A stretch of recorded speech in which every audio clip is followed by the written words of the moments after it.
Wollen wir noch den Trommelwirbel abwarten? Platz 1, Sportlerin des Jahres. Von der WDR Schwäbisch Hall, Samantha Lauter.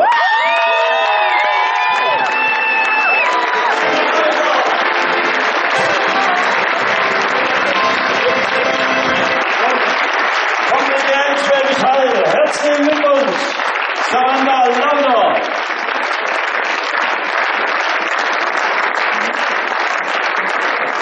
So, Samantha, wie fühlt man sich so als Nummer 1? Ja, es ist auf jeden Fall eine große Ehre für mich, den Preis entgegennehmen zu dürfen.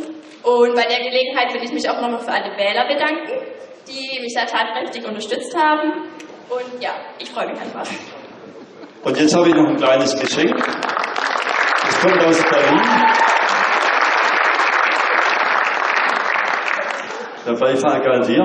Blumen, Pokal, Urkunde und hier noch ein kleines Kuvert. Das kommt von Christian von Stetten. Kennst du den? Bist du sicher?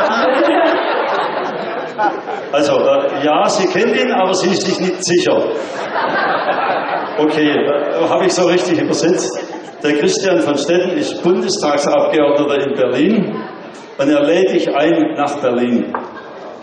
Und hier hast du die Einladung von Christian von Stetten.